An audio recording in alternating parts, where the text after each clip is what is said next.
और दूसरी बात, अभी जो हिंदुत्व का नारा लगाने वाली शिवसेना है वो मुसलमानों को अच्छे अच्छे बयान करके भुलाने की कोशिश कर रही है।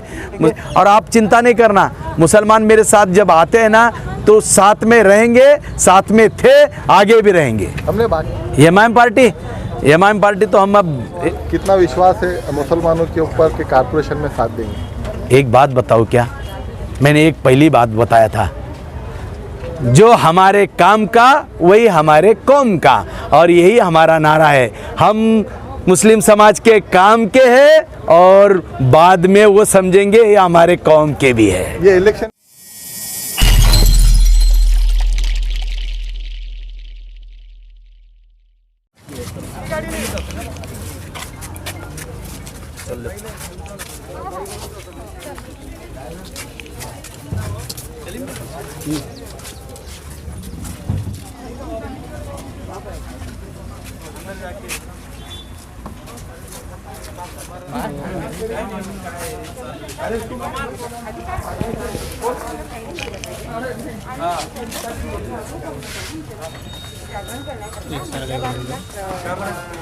ताई चला लवकर. नाही कार्यक्रम चालू झाला आहे, लवकर या लवकर या. सगळे आलेले शानूर दर्गा या ना आता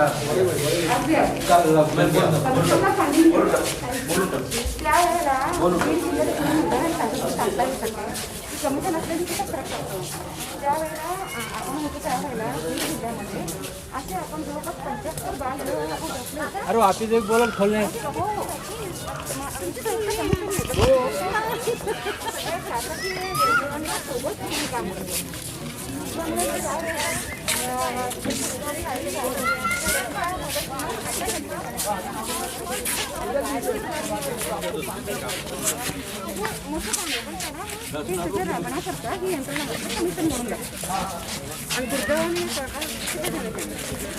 चलो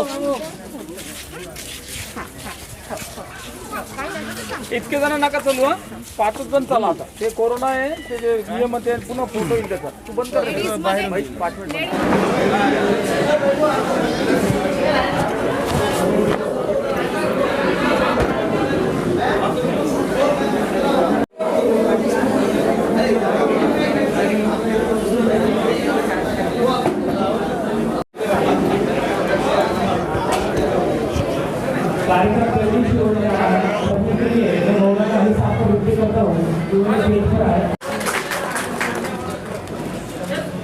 उसके बाद इसके आगे हम इस प्रोग्राम के आयोजक सरोगे भाई करता हूँ ये प्रोग्राम करने की पीछे क्या है। और ये प्रोग्राम लेने का जो मकसद है, हमारे जो मुस्लिम भाई, महिलाएं, औरतें, बच्चे आज हमारे एक बोलने पे हमारे राठकर ताई, संजू भाऊ, अतुल जी, सारे जी, एजाज भाई और सभी पदाधिकारी की आज ये मेहनत है हमारी।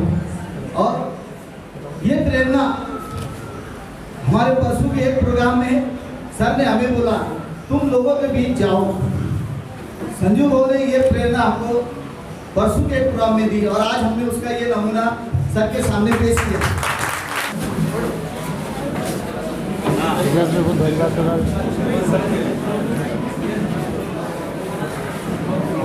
मंच पे विराजमान भारतीय जनता पार्टी औरंगाबाद शहर के माइक ऊपर करो इधर। उन्होंने भी 1962 का माइक लाए और उठा दिया। वज़ीर-ए-आला, विरोधी पक्ष नेता, महाराष्ट्र की बुलंद तो हमारे नेता जनाब देवेंद्र फडणवीस साहब का जन्मदिन। हमने देखा गए 2 महीने में संजू भाऊ, अतुल जी, विविध पक्ष के कई नेताओं के जन्मदिन साझर हुए, जिसका महाराष्ट्र से कोई ताल्लुक नहीं था, उनके भी जन्मदिन साझर हो गए। बड़े बड़े होर्डिंग, बड़े बड़े बैनर्स हमारे शहर में लगे, पेपरों के अंदर जाहिराती हुई, मगर देवेंद्र जी का आदेश था कि हमारा प्रदेश, हमारा देश, पूरा जग कोरोना महामारी से पीड़ित है। साधारण आदमी परेशान है, सेवा कार्य कर। उनका आदेश आया कि जो भी शहर में या किसी जगह मेरे जन्मदिन पे जाहिरात लगाएगा, पोस्टरबाजी करेगा, जाहिरात देगा, उस पर पार्टी सख्त कार्रवाई। अगर आपको काम करना है तो जनता की सेवा करना है। संजू को कहने का संबोधित करें।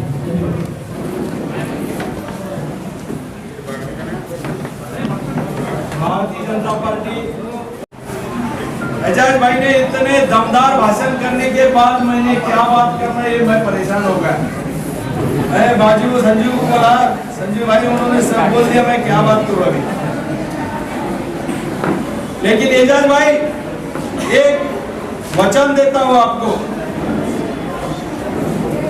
आपकी जो गर्दन है वो मेरे मुस्लिम भाइयों बहनों के सामने हमारे वजह से कभी नीचे नहीं झुकेगी।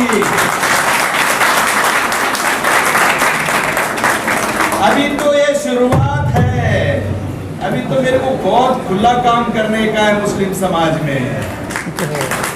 मेरे को मेरी पहचान मुस्लिम समाज को देने की जरूरत नहीं है। बहुत सारे सियासती बाजार में काम कर रहे सियासती नेता,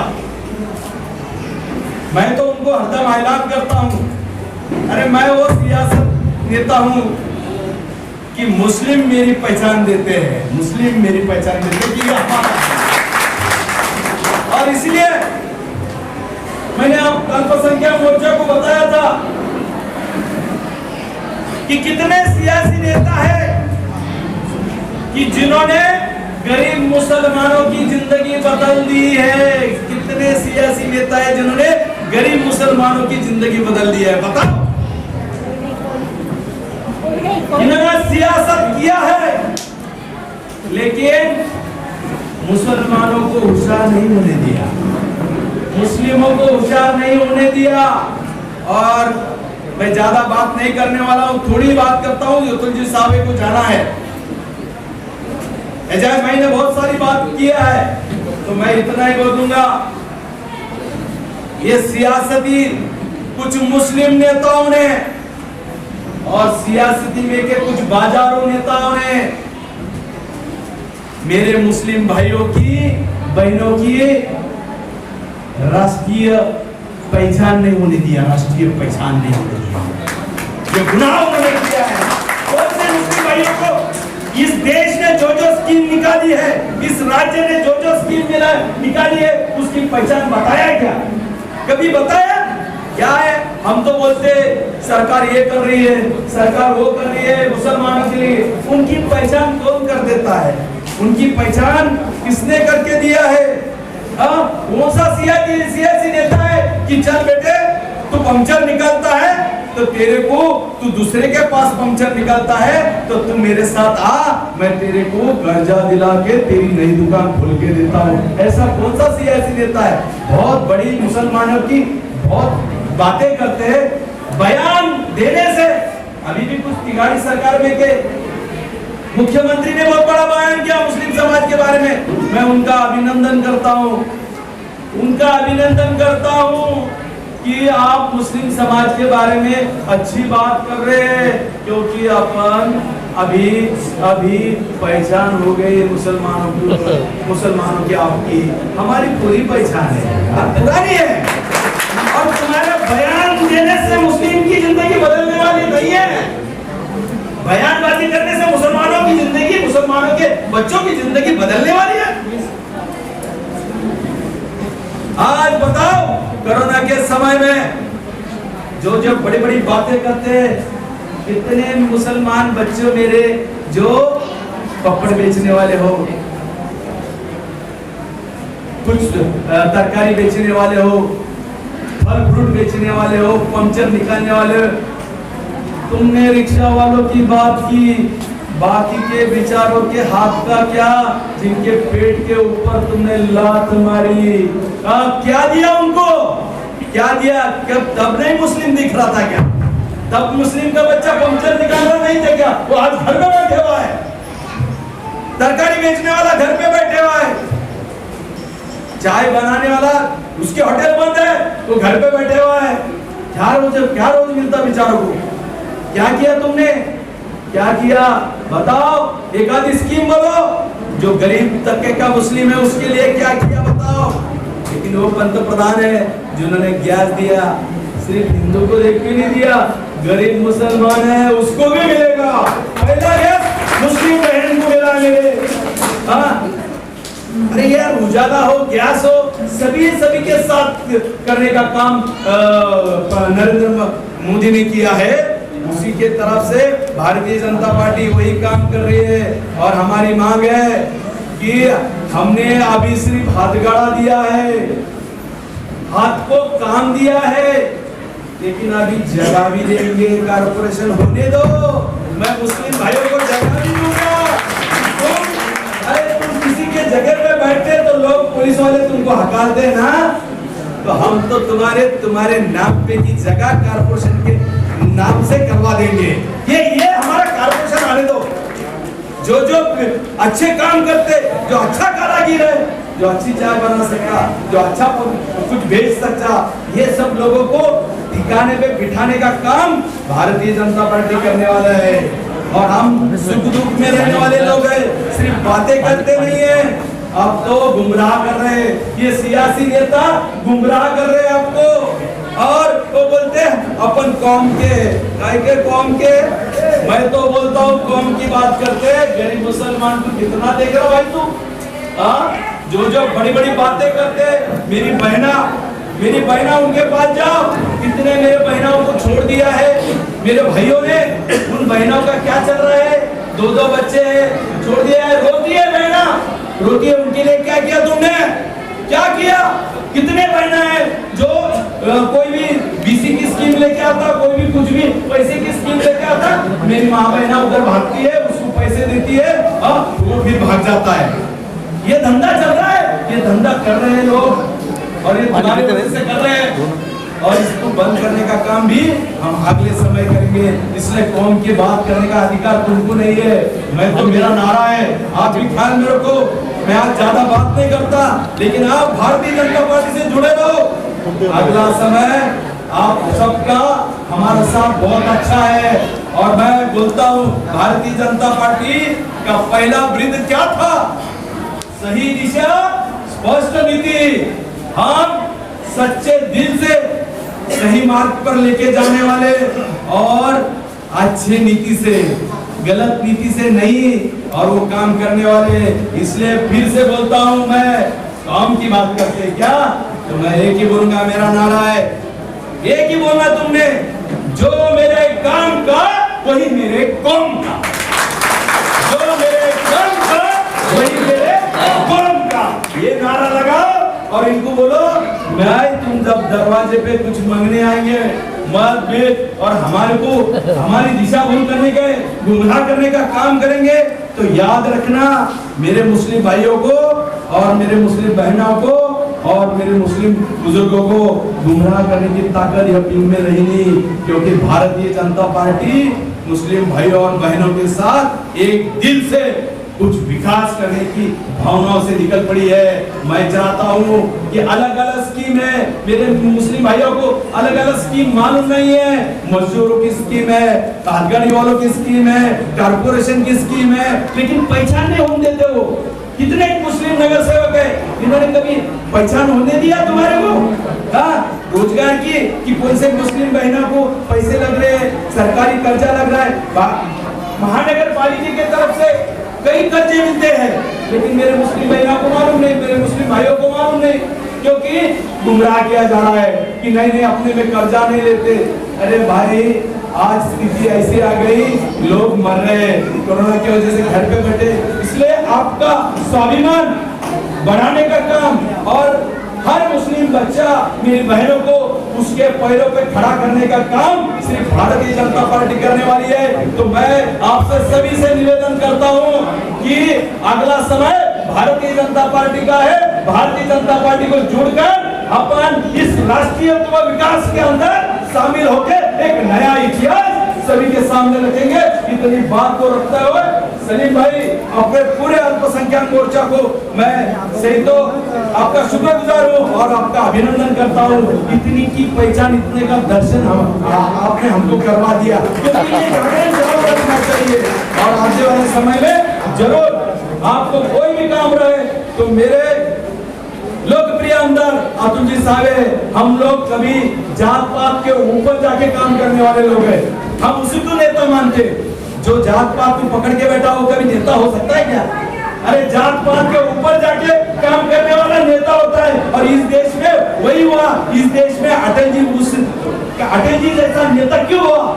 जात पात के ऊपर काम किया, इसलिए भारतीय जनता पार्टी का एक नया आयाम। और भारतीय जनता पार्टी में हमारे जैसे कार्यकर्ता को परिचय कैसा हुआ? अटल जी से हुआ, गोपीनाथ मुंडे की वजह से हुआ, जिन्होंने जात पात के ऊपर जाके काम किया। और यही खूबी हम करके आपके साथ ये काम करेंगे। आपने इधर आके बहुत बहुत बड़ा एहसान हमारे अल्पसंख्यक मोर्चे के ऊपर किया। निश्चित रूप से आपके हर काम में हम आपके साथ रहेंगे। जय हिंद जय भारत। सुनंदा आव्हाड, त्यानंतर निशा सक्सेना,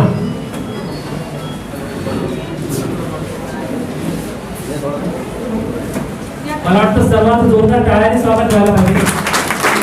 भारतीय जनता पार्टीचा ममता हिवाळी, मणिपत्र जवळ आहे, आपण करा।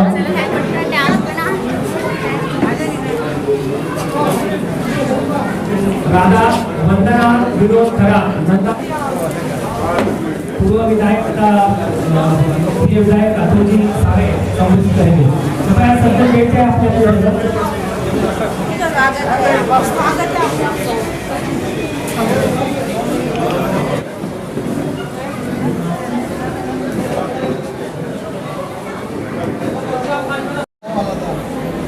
अभी एजाज भाई ने और संजय केरकर साहब ने इतना धांसू भाषण किया है। मैं तो वक्ता नहीं हूँ, मैं कार्यकर्ता काम करने वाला हूँ। और ये दोनों के भाषण का थोड़ा सा मेरे को भी एनर्जी कुछ ना कुछ बोलना पड़ेगा। हाँ एजाज भाई, मैं आपको मैं इतना ही आपको बताना चाहता हूँ कि आज जिनका जन्मदिन के अवसर पर सलीम भाई ने आज जो ये प्रोग्राम अरेंज किया है, आज जो गरीब गरजू लोग हैं उनको हथकड़े की मदद करना, जो जिनको अनाज की जरूरत है उनको अनाज देने की ये करना, और जो 10वीं में अच्छे गुण लेके पास हुए ऐसे विद्यार्थियों का सत्कार करना, ऐसे अलग अलग उपक्रम आज इस मौसम के लिए मुझे बहुत खुशी हुई। क्योंकि आज हमारे जो मुख्यमंत्री देवेंद्र फडणवीस साहब हैं, इन्होंने बोला था कि कोई भी होर्डिंग मत लगाओ, कोई बैनर मत लगाओ, कोई जाहिरात मत दो, कोई टीवी पे जाहिरात मत करो, कुछ न कुछ सेवा का काम करो, सेवा करने का काम करो।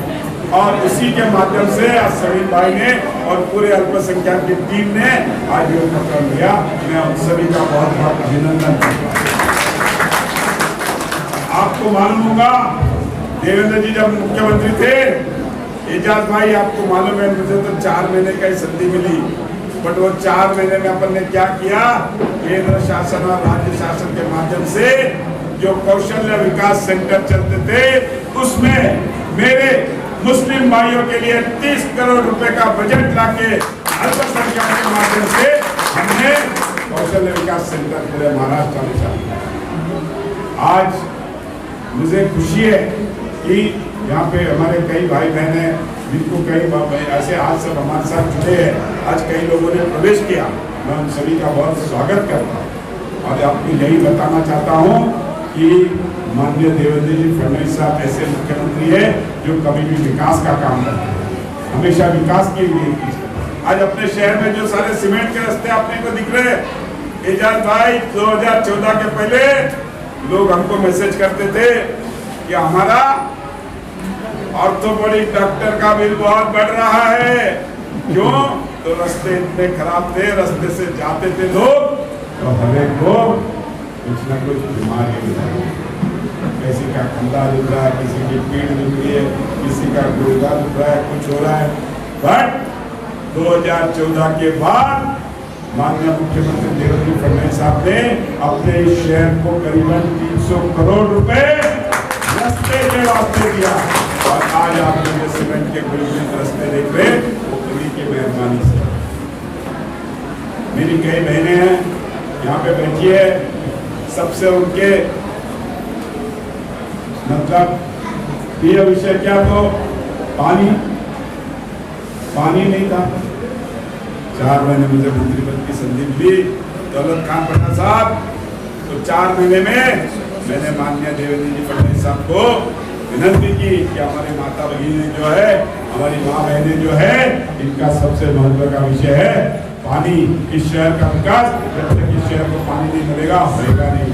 तब माननीय देवेंद्र फडणवीस साहब ने अपने जो यूडी के सेक्रेटरी थे मनीषा ताई मैसेकर, उनको बोला कि इस शहर को किसी भी हालत से पानी मिलना चाहिए। और मुझे खुशी है बताते हुए कि देवेंद्र जी फडणवीस साहब ने 55 दिन में अपने इस संभाजीनगर शहर के वास्ते सबसे बड़ी जो महाराष्ट्र की योजना है 1680 करोड़ रुपए की योजना आज काफी टाइम हो गया है, मुझे मालूम है सब सोच रहे हैं हर एक आदमी जल्दी से जल्दी देख रहा है, उनको भी जाना है प्रोग्राम में।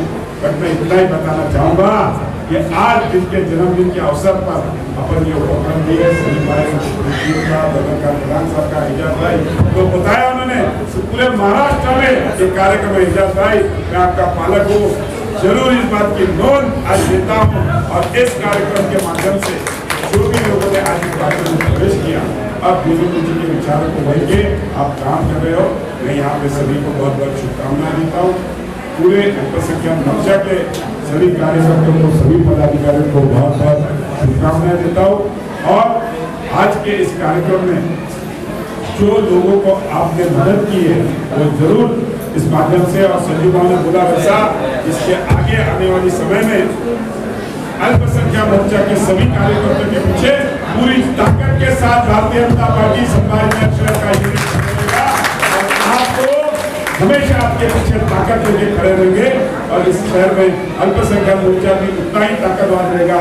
ये महापालिका की चुनाव में एजाज भाई आपके माध्यम से हम बता देंगे, दौलत खान पटना साहब के माध्यम से बता देंगे। यही आपको बोलता हूँ और मेरे 2 शब्दों को विराम देता हूँ। धन्यवाद। जय हिंद, जय भारत।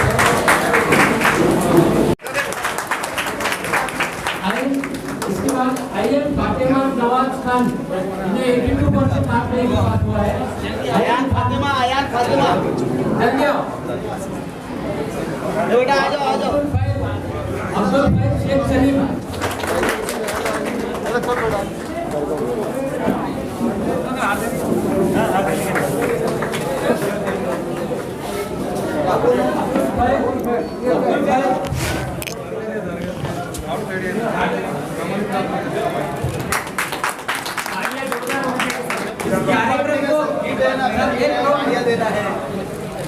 मैं सबसे पहले मुनियापा को बुला के सत्कार कराने चाहता हूँ।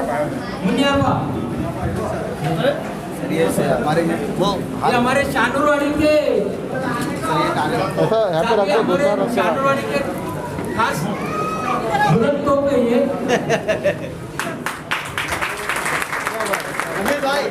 देखो, इधर देखो जमील भाई ये हमारे ये जमील भाई है हमारे शानूरवाड़ी की एक और कौन भाई का भी प्रवेश करने वाली है। और कौन है? ये सोहेल, ये 10वीं का बच्चे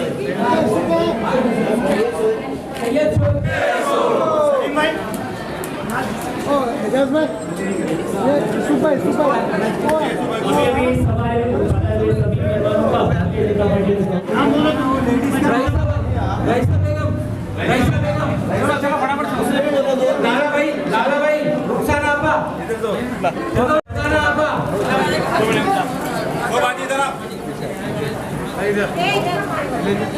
इरफाना सबको सईदा अब्बा जकिया अब्बा सलमा अब्बा दुर्जा अब्बा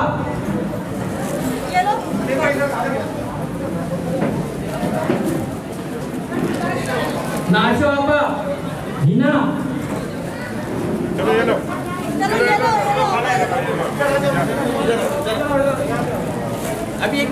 अभी भी बात नहीं कर रहा, पहले हाथ गाड़ी का भी कर ले। हाथ गाड़ी बाहर ना, हाथ गाड़ी बाहर ये जो है खत्म कर दो।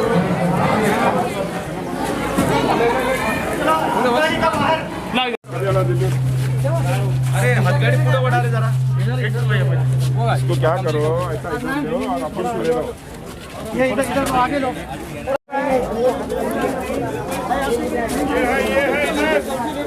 एक काम करो, 10 लोग के नाम बुलाओ।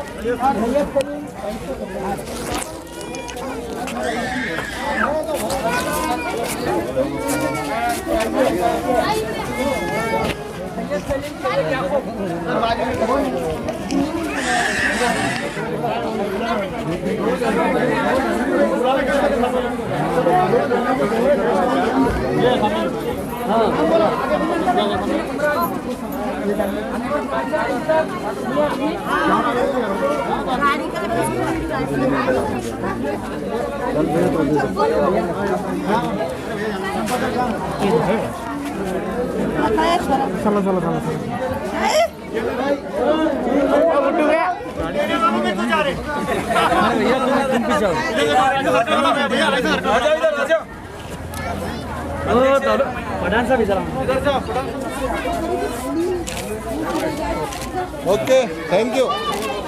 ओके ओके परत आपल्या वाटेला येणार नाही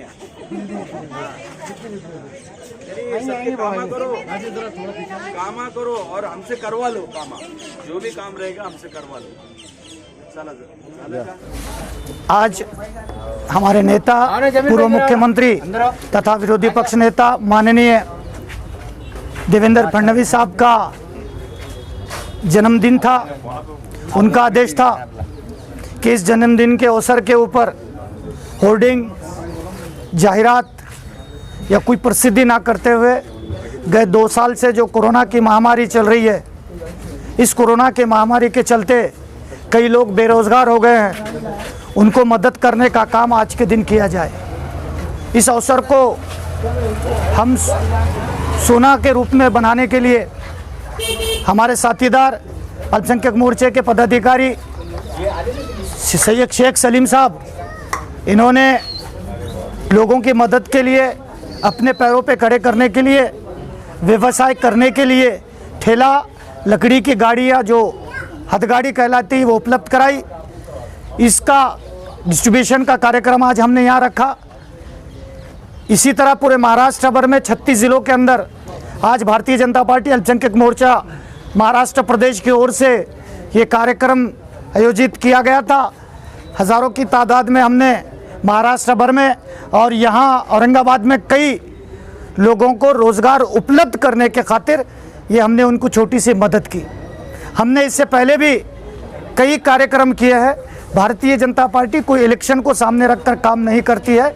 वंचित, पीड़ित और ज़रूरतमंद को मदद पहुंचाने के लिए किसी अवसर के इंतज़ार में रहती है, और वो अवसर आज माननीय देवेंद्र जी के जन्मदिवस के मौके पर मिला, उसको हमने इस रूप में साझा किया है। धन्यवाद। सबसे पहले तो कोरोना काल में हम लोग चल रहे हैं, और कोरोना से भयभीत, रोज़ी बेरोज़गारी का अवसर होने के कारण हमारे समाज में सबसे ज़्यादा परेशानी है। और मुस्लिम समाज को भारतीय जनता पार्टी की मदद देकर, उनको मुस्लिम समुदाय को भारतीय जनता पार्टी का कैरेक्टर दिखाने के लिए जो लोग भारतीय जनता पार्टी जिस तरह से मुसलमानों को मदद कर रही है हर लाइन में, लेकिन उन तक वो प्रोग्राम नहीं पहुंच पाते, नेतागण उनसे मिल नहीं पाते। इसलिए ये प्रोग्राम देवेंद्र जी के जन्मदिन के अवसर पे हमने ये काम किया। 10-25 गाड़ी का हमने लक्ष्य बनाया है। 25 लोगों को उनके पैरों पे खड़ा करके उनके परिवार को अच्छी से संभाले, इसलिए हमने 10 गाड़ी आज उसकी शुरुआत कर दी। और 60-65 परिवार को हमने किट दिया है, अन्न धान्य किट दिया। और हमारे समाज में जो बच्चे 10वीं पास हुए थे उनका भी सत्कार का कार्यक्रम हमने उनकी हिम्मत अफजाई बढ़ाने के लिए लिया। और समाज में कहीं ना कहीं हमारी पार्टी भारतीय जनता पार्टी उनके साथ में चल रही है, उनकी मदद के लिए तैयार है। लोगों ने उन तक पहुंचना, इसका भी एक मकसद था। जी काम तो बहुत अच्छा है, लेकिन अब ये जो हाथ गाड़ी आपने दी है, जैसे केनेकर साहब ने बताया कि मैं जगह भी दूंगा, क्या उसके लिए कोशिश में लग जाएंगे? हम हॉकर्स के लिए, उनके लिए लाइसेंस का भी बंदोबस्त करने का प्रोग्राम बना रहे हैं। बेवाओं के जो महीने बंद हो गए उनको भी चालू कराने की कोशिश कर रहे हैं। और हॉकर्स को एक जगह उपलब्ध कराने के हमारे नेतागण तैयारी कर रहे हैं और हम उनके पास ये प्रस्ताव करा के लेने की हम क्षमता कर रहे हैं। क्या लगता है आपको बीजेपी पार्टी मुसलमानों के करीब आ रही है? बिल्कुल, आज देखे आपने समुदाय के हिसाब से लोगों ने तो आज तक धोखा ही दिया है। हम तो काम करके दे रहे हैं, उनको हम पैरों पे खड़ा कर रहे हैं, उनके बच्चों को एजुकेशन के अंदर उत्साह बढ़ा रहे हैं, उनको नए नए अवसर, रोजी के अवसर बनाने की कोशिश कर रहे हैं। जी, लेकिन एमआईएम पार्टी बोलती है कि हम ही मुसलमानों की पार्टी है, उस पर क्या कहेंगे? वो एक एमआईएम के सारे लीडर भी मुस्लिम है, करता धरता भी मुस्लिम है, लेकिन जब जब देश में कभी भी कोई घटना बड़ी घड़ी है, वो सबको संभाल के लेकर के सबको जमा करे बिना कोई बड़ी घटना आज तक नहीं घड़ी। हम अकेले मुस्लिम समाज को और अकेले मुस्लिम का कोई मजबूत लीडर आज औरंगाबाद में, चाहे एमआईएम का हो या कांग्रेस का, कोई भी नहीं है। कितनी खुशी हो रही बीजेपी पार्टी में काम करके, जैसे गरीब लोगों को आज बीजेपी पार्टी सपोर्ट कर रही है? हमको तो बहुत अच्छा लग रहा है। हम ज़्यादा से ज़्यादा यही कोशिश करें कि बड़े नेता हमारे छोटे छोटे लोगों की मदद करें, उनको एजुकेशन में, उनके रोज़ी रोज़गार में, हमारे एरियो में जो साफ़ सफाई का काम है, पानी का काम है, घरों के जो लाइट बिल के जो बिल बढ़ के आते हैं उनके टैक्सेस माफ़ कराने का, ये सब काम जो हमारी मदद करे उसके लिए हमें बहुत अच्छा लग रहा है और हम तमाम लोगों की खुशियाँ देख रहे हैं। एक आखिरी सवाल, जैसे आपने लाइट बिल का जिक्र निकाला इसलिए पूछ रहा हूँ, जो स्कूल खुलने वाले हैं, स्कूल खुलने की तैयारी में है, लेकिन जो फीस रुकी हुई है, जो अल्पसंख्यक भर नहीं पा रही है, उसके ऊपर कुछ काम करेंगे? अभी हम वो नेतागण से बात करेंगे उसके बारे में, फिर आपको उसके बारे में बता सकते हैं। आपका पूरा नाम बोलिए। मैं शेख सलीम शेख मजीद। क्या पोस्ट है आपकी? मैं अल्पसंख्यक मोर्चे का शहर उपाध्यक्ष हूँ। आज का जो अल्पसंख्यक मोर्चा ने देवेंद्र जी फडणवीस, विरोधी पक्ष नेता इस राज्य के, उनके जन्मदिन के अवसर पर जो प्रोग्राम लिया है, गरीबों को जो हथगाड़ा देने का काम किया है, ये काम सही तो जो गरीब मुसलमान हैं उनकी सेवा का उपक्रम बोल के किया गया है। और ये काम अभी ये शुरुआत है। मुस्लिमों के साथ भारतीय जनता पार्टी पहले भी थी, अभी भी है और आगे भी रहेंगी। सर, आपको कहीं ना कहीं डर नहीं लग रहा है कि अब जो महानगर पालिका के इलेक्शन आ रहे तो महाआघाड़ी जो है तो कांग्रेस, राष्ट्रवादी सेना एक साथ लड़ेंगी और बीजेपी अलग लड़ने वाली है, तो अलग होने के बाद डर लग रहा है कि मुसलमानों को अपने करीब करना चाहिए? एक बात बोलता हूँ, ये गुमराह करने वाला दल है, ये तीनों पक्षों का गुमराह करने वाला दल है। इनके हाथ में सही तो राष्ट्रवादी कांग्रेस और कांग्रेस ने कई साल मुसलमानों की दिशा भूल की है। और दूसरी बात, अभी जो हिंदुत्व का नारा लगाने वाली शिवसेना है वो मुसलमानों को अच्छे अच्छे बयान करके भुलाने की कोशिश कर रही है। मुझे लगता है ये सब नाकाम होने वाला है। जो मुसलमानों के साथ प्रामाणिकता से रहेगा, जो मुसलमानों के साथ प्रामाणिकता से काम करेगा, क्योंकि मुसलमानों की इन्होंने कितने बयान किया तो मुसलमानों की ज़िंदगी बयान से बदलने वाली नहीं है। और इसलिए हम उपक्रम करके बता रहे हैं। हमने शुरुआत की है, पहले भी हमने 25 गाड़ी दी है किराड़पुरे में, गरीब मुसलमानों को 25 गाड़ी दी है।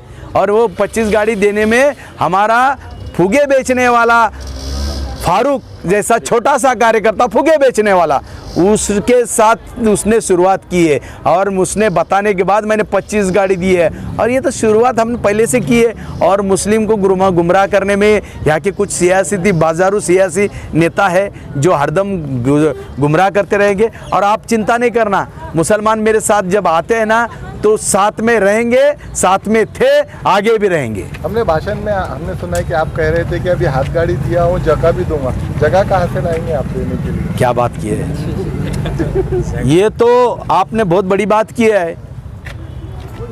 जो जिनकी सोच जहाँ से चालू खत्म होती है वहाँ से हमारी चालू होती है। इनकी सोच खत्म हो चुकी है मुसलमानों के बारे में, हमारी चालू हुई है। और वो सोच के बारे में हमने बोला अभी हथगड़ा दिया है, हथगड़ा खड़ा करने के लिए जगह भी देंगे, क्योंकि इस महानगर पालिका में जो हकर जोन है वो हकर जोन की जगह इन्होंने कायम निश्चित नहीं की है। हमारी कॉरपोरेशन में सियासत आने दो, हमारी सत्ता आने दो, हम हकर जोन की जगह निश्चित करेंगे। हर हाथ काम कर रहा है इस देश के सेवा में, हर नागरिक की सेवा कर रहा है, उसको उसकी जगह निश्चित करके देंगे, जो कि कोई पुलिस वाला उसे लूटे ना, कोई सियासत पार्टी का नेता उसको लूटे ना, ये काम हम करके देंगे। पिछले कुछ सालों में एमआईएम पार्टी बहुत बड़ी बनकर उभरी है औरंगाबाद शहर में। महानगर पालिका में कितना मुश्किल होगा मुस्लिम वोट अपनी तरफ करने के लिए एमआईएम पार्टी के सामने? एमआईएम पार्टी तो हम अब एक देखो, जब मुस्लिम में हमारा अभी तक था सबके साथ सबका विकास, अभी तो सबके साथ सबका विकास के साथ सबका विश्वास हम अभी तैयार कर चुके हैं। और अभी ये महानगर पालिका बता देंगे। मैं तो बताता हूँ अभी भारतीय जनता पार्टी के मुस्लिम समाज के कई नगर सेवक होंगे। आप क्या कहें? एक बात बोलूँ क्या, आपको पता नहीं है, ये महसूल मंत्री सत्तार भाई जब शिवसेना में प्रवेश किया तभी यही कह रहे थे कि हाँ हिरवा सांप है, मुसलमानों को हरा सांप कहने वाला ये कह रहे। क्या मुसलमानों के नगर सेवक चुन के लाएंगा, क्या मुसलमानों के मत लेगा? मुसलमानों के मत तो ये संजय किनेकर लेके बताएगा। आखिरी सवाल, कितना विश्वास है मुसलमानों के ऊपर के कारपोरेशन में साथ देंगे? एक बात बताओ क्या, मैंने एक पहली बात बताया था, जो हमारे काम का वही हमारे कौम का, और यही हमारा नारा है। हम मुस्लिम समाज के काम के हैं और बाद में वो समझेंगे ये हमारे कौम के भी है। ये इलेक्शन स्टंट्स तो नहीं है जो अभी हो रहा है सब जो देखने को मिल रहा है? आपको एक बात बताता हूँ, ये इलेक्शन स्टंट रहता तो जब देवेंद्र जी की सरकार थी